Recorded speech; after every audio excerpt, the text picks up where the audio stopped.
Glædelig søndag derude. Det er første søndag efter påske, og vi skal selvfølgelig høre en prædiken over dagens tekst. Teksten i dag kommer fra Johannes evangeliet og lyder sådan her. Om aftenen den samme dag, den første dag i ugen, mens disciplene holdt sig inde bag lukkede døre af frygt for jøderne, kom Jesus og stod midt i blandt dem og sagde til dem, fred være med jer. Da han havde sagt det, viste han dem sine hænder og sin side. Disciplene blev glade, da de så Herren. Jesus sagde igen til dem, fred være med jer. Som faderen har udsendt mig, sender jeg også jer. Da han havde sagt det, blæste han ånde i dem og sagde, modtag Helligånden. Forlader I nogen deres sønner, er det dem forladt, men nægter I at forlade nogen deres sønner, er de ikke forladt. Thomas, også kaldet Didymos, en af de 12, havde ikke været sammen med dem, da Jesus kom. De andre disciple sagde til ham, vi har set Herren. Men Thomas sagde til dem, hvis ikke jeg ser navlemærkerne i hans hænder og stikker min finger i navlemærkerne og stikker min hånd i hans side, tror jeg det ikke. 8 dage efter var hans disciple atter samlet, og Thomas var sammen med dem. Der kom Jesus, mens dørene var lukket og stod midt i blandt dem og sagde, fred være med jer. Derpå sagde han til Thomas, ræk din finger frem her i mine hænder, og ræk din hånd frem og stik den i min side, og vær ikke vantro, men troende. Thomas svarede, min Herre og min Gud. Jesus sagde til ham, du tror, fordi du har set mig, men salige er de, der ikke har set, og dog tror. Jesus gjorde også mange andre tegn, som hans disciple så. Dem er der ikke skrevet om i denne bog. Men dette er skrevet for, at I skal tro, at Jesus er Kristus, Guds søn, og for at I, når I tror, skal have liv i hans navn. Amen. Hvis jeg ikke ser det, tror jeg det ikke. Kender vi ikke alle sammen den indvending fra os selv, at vi ikke vil tro på noget, hvis ikke vi får syn for sagen, eller at noget først bliver virkeligt for os, hvis vi mener, at vi kan tage på det, føle på det, registrere det, se det, bevise det. Først da er vi sikre, og så tør vi måske først da at tro. Det samme problem, som Thomas har i dagens tekst. Han hører ordet om Jesu opstandelse, men han vil ikke tro på ordet. Han vil ikke risikere sig selv, men må have, jeg forlanger ligefrem en eller anden form for garanti, kontrol, sikkerhed. Så hvorfor giver Gud os ikke den sikkerhed? Hvorfor viser han sig ikke her foran os, så vi alle kan se, at han er Gud, og så der ingen tvivl er? Hvorfor står han her ikke bare midt i blandt os, ganske åbenlyst, og siger, her er jeg? Hvorfor vil han ikke give os den sikkerhed? Ja, eller vi kunne spørge med ord, der minder om de ord, som Jesus sagde til Thomas. Hvorfor er vi frelste, hvis vi tror, og ikke hvis vi ser? Vores liv er en konkurrence mellem stemmer. Vores egne stemmer, verdens stemmer og Guds stemme. Men vi har det med at lytte til de stemmer, der kan ses. For de stemmer er nogle, vi kan beherske, nogle vi kan besidde, og som lover os, at vi med dem også kan beherske vores eget liv og alt andet. De lover os, at vi igennem dem kan kontrollere vores egen skæbne, vores egen person, og måske endda også verdens skæbne. De stemmer kan give os illusionen af at have kontrollen over vores eget liv, og dermed også at kunne leve livet på vores betingelser. Så vi ser ting her i verden, og så finder vi det, som vi mener, det er allerbedst at sætte sin lid til, at stole på, leve på og håbe på. Sådan en ting kunne for eksempel være staten. Specielt i et land som vores, hvor den allerede sørger for så mange dele af vores liv. Her kan vi næsten give den et helt magisk præg, som den, der skal være vores faste holdepunkt, når vi møder krisen eller uforudsigeligheden. Som den, der skal gribe os, når vi falder og gøre alting godt igen. Det store, himmelske, paradisiske sikkerhedsnet. Og sådan kan maden og pengene også bruges. Som det, vi skal skrabe sammen og holde på, så vi har nok til at redde os fra en katastrofe. Og sådan kan vores personlige udvikling også blive et kontrolgreb om livet, så vi kan skabe os selv til den bedste udgave af os selv. I hvert fald den udgave, som vi bedst kan lide, sådan så vi magter os selv. Og sådan kan vores moral blive en måde at kontrollere, hvem og hvad vi skal lukke ind i vores liv. Alle sammen ting, vi kan se, og som skal give os kontrol og sikkerhed i mødet med livets ukendthed. Men det er vantro, der lukker os for livet og lukker os for fremtiden, siger Jesus. At leve på det, der kun kan ses. For det, der kan ses, giver os både et falsk løfte, men også et falsk grundlag at leve på. En stat, man forventer sikkerhed for det ukendte fra, ender altid med at blive totalitær, med at ønske troskab fra både krop og fra sind.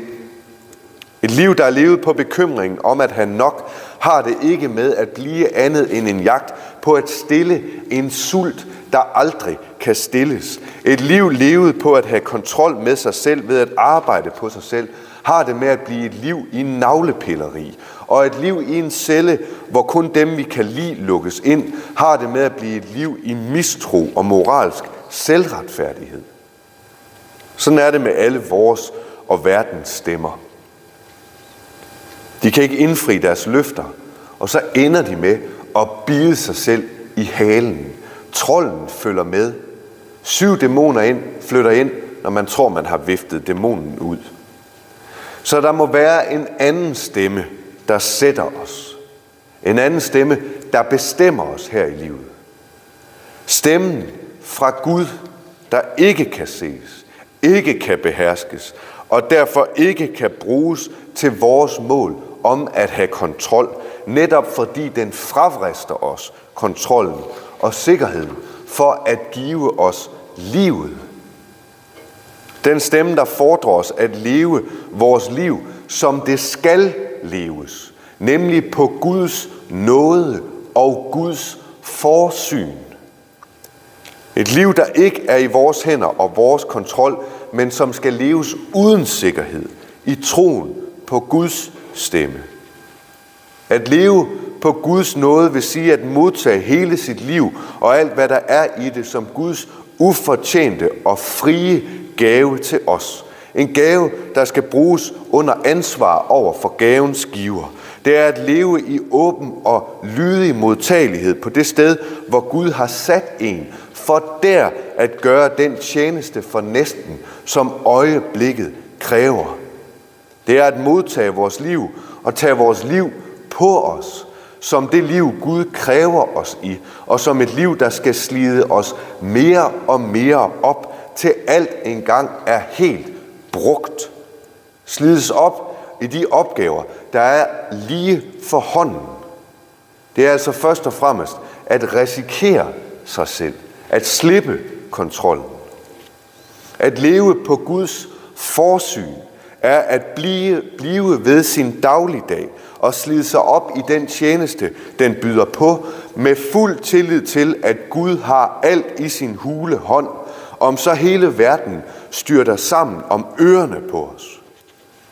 At leve på Guds forsyn, det er tillidsfuldt for os at blive i vores nu, med troen på, at livets udkommende ikke er vores ansvar at tage på os, og at vi derfor ikke skal bekymre os for det eller fremtiden. Vi skal arbejde i livet, ja, men vi skal gøre det uden bekymring for, hvilket resultat fremtiden bringer. At leve på Guds nåde og Guds forsyn er dermed at leve uden kontrol, for vi bestemmer ikke selv, hvornår der kræves af os, eller hvad der skal hænde os i det liv, Gud giver. Det er at leve uden sikkerhed, for vi bestemmer ikke selv, hvem der kræver os, eller hvad tjenesten kræver. Den stemme lyder til os fra enhver kristen prædiken, fra Bibelen, nadveren og dåben. Og vi havde dåb i dag, igen i dag. Det har vi stort set hver søndag her i Hornslet. Så derfor er det jo nærliggende. I dåben siger Gud til os, at han har skænket os syndernes forladelse, Helligånden og det evige liv. Altså Gud har i dåben forbundet sig med os, gjort sig til ét med os. Og nu er vi altid i hans varetægt, og altid skyldige at være ansvarlige over for ham. Og så er der altså intet at bekymre sig for. Nu er det bare at se væk fra os selv og leve livet i den daglige tjeneste. Nu kan vi rette blikket ud af. Nu kan vi lade være med at tænke over livets formål, tænke over livets risiko, livets usikkerhed. Nu må vi bare have lov til at stole på det, der bliver sagt, og gå ind i vores dagligdag. Så vi kan ikke mærke det, vi kan ikke se det, vi kan ikke bevise det eller registrere det. Stemmen, Guds stemme, giver os ingen mulighed for at kunne bruge den som kontrolgreb. For hvis stemmen var en eller anden følelse eller noget, der kunne ses, så er det helt sikkert, at så havde vi gjort det. Men det er blevet sagt til os, og det har vi nu bare lov at leve vores liv på og tro på. Vi har lov at løbe den risiko, at give slip på alt vores eget, at afdø fra alle de stemmer, der kan ses, for helt at leve på Guds flygtige ord. Det ord, som bliver talt nu, men som er væk i det næste øjeblik.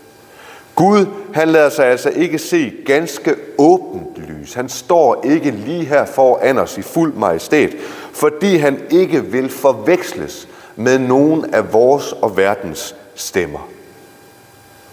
På den måde er Guds stemme, frihedens stemme, på samme tid livet og frelsen. Det er derfor, det er de troende, der er de salige. For de har både livet og frelsen. For så siger vi, ja, det ord er sandheden om mig og om Gud. Og så hører vi, når vi siger ja til det ord, at det er allerede sådan virkeligheden er nu.